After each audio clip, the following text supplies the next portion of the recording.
मोहित शेठ धमाले युवा मंच जुन्नर आयोजित नोकरी महोत्सवाला युवक युवतींचा उदंड प्रतिसाद। नारायणगाव येथील प्रणव मंगल कार्यालयामध्ये नोकरी महोत्सवाचे आयोजन करण्यात आले होते। यावेळी सुमारे 500 युवक युवतींनी आपली नोंदणी करून या नोकरी महोत्सवामध्ये सहभाग घेतला। एकूण 28 कंपन्यांनी या नोकरी महोत्सवाला नोकरीच्या संधी उपलब्ध केल्या। उपस्थित 10 विद्यार्थ्यांना मोहित शेठ धमाले यांच्या वतीने लकी ड्रॉ पद्धतीने कूपन काढून गिफ्ट हॅम्पर देण्यात आले। यावेळी जुन्नर तालुका महाविकास आघाडीचे सर्व नेते मंडळींनी उपस्थिती लावली। नोकरी व संधी या विषयावरती प्रमुख वक्ते आकाश पाटील यांनी व्याख्यान देऊन उपस्थित युवक युवतींचे सुशिक्षित बेरोजगारांचे मनोबल उंचावले। या कार्यक्रमाचे प्रास्ताविक या नोकरी महोत्सवाचे प्रणेते मोहित शेठ धमाले यांनी केले, तर सूत्रसंचालन लक्ष्मण दातखिळे यांनी केले, तर आभार माजी आमदार बाळासाहेब दांगट यांनी मानले। नोकरीच्या संधी उपलब्ध केल्यामुळे युवक युवतींच्या चेहऱ्यावरती आनंदाचे वातावरण दिसत होते, तर मोहित शेठ धमाले यांचे युवक युवतींनी आभार मानल्याचेही पाहायला मिळाले। ब्युरो रिपोर्ट शिवनेरी संवाद, नारायणगाव। संतांचे महंतांचे आणि प्रगतशील शेतकऱ्यांची ही भूमी, परंतु या तालुक्यात GMRP सारखा प्रकल्प 1986-87 आला आणि त्यामुळं आपल्या तालुक्यामध्ये औद्योगिक वसाहत अर्थात MIDC येऊ शकत।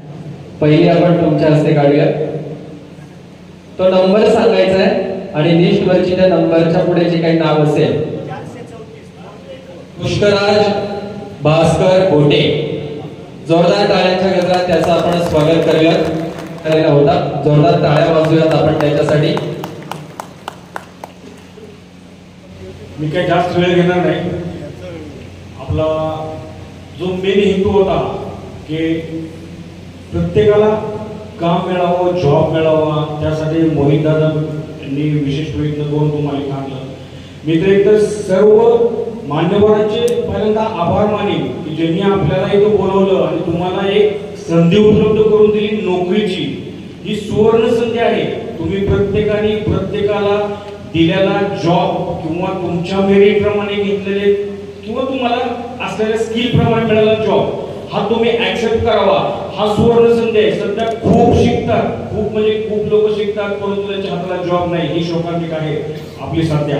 आम्ही रिक्रुटर HR वाले सर्वजण HR वाले जे आलेले ते आम्ही तेच बोलतो की मल्टीपर्पज स्किल कसं असेल त्या व्यक्तीत इंटरव्ह्यू देताना काय करावं। इंटरव्ह्यू ह्या शब्दातच अर्थ आहे त्याचा की आपल्या अंतर्मनातला व्ह्यू। तुम्हाला जे येते ते तुम्ही सांगा, जे येत नाही ते बोलू नका।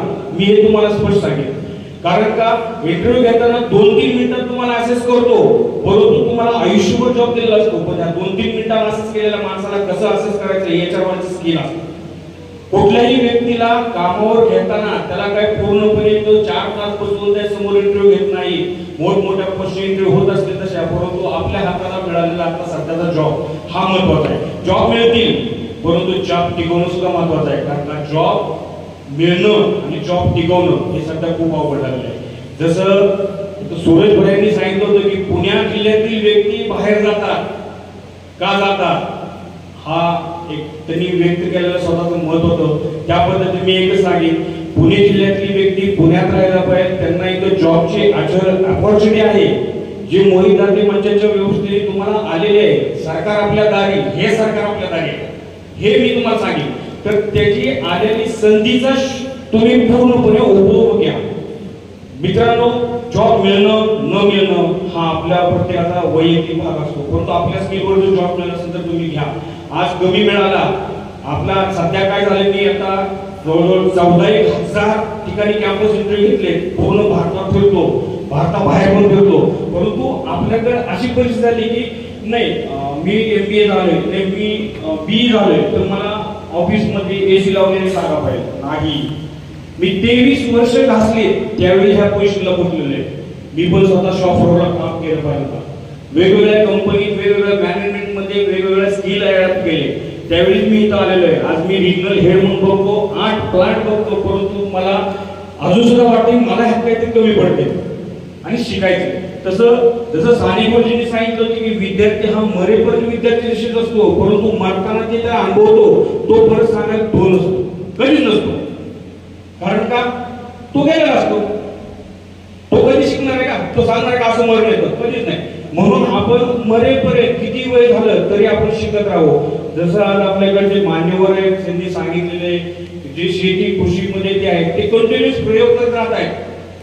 त्याप्रमाणे त्यांना रोज होता कधी कधी त्यांना अपयश येत असेल कोणतरी, पण मी तर म्हणेन अपयश ही यशाची पहिली पायरी आहे. आज जॉब मिळाला नाही मिळाला म्हणून खचून जाऊ नका, परंतु जॉब कसा मिळेल हे प्रयत्न करा. तुम्हाला जे येते ते तुम्ही व्यक्त करा. कारण का सध्या पुन्हा मी ते सांगेन की जॉब मिळतो, परंतु जॉब टिकवणं सुद्धा खूप अवघड आहे. तर मी सर्वांना तुम्हाला शुभेच्छा देतो. आज जे जॉब फेअर मी तर म्हणणे तुम्हाला दिलेली संधी आहे, त्या संधीमध्ये कंपन्या जागेवरून तुम्हाला रिक्रूट घेतात. तुम्ही कधीही गेटवर गेला तर गेटवर आत येऊ देत नाही.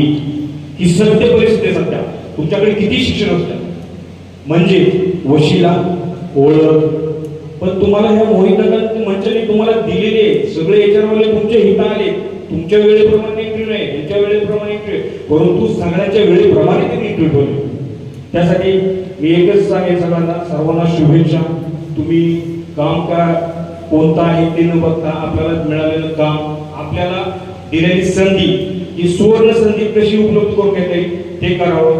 जय हिंद, जय महाराष्ट्र.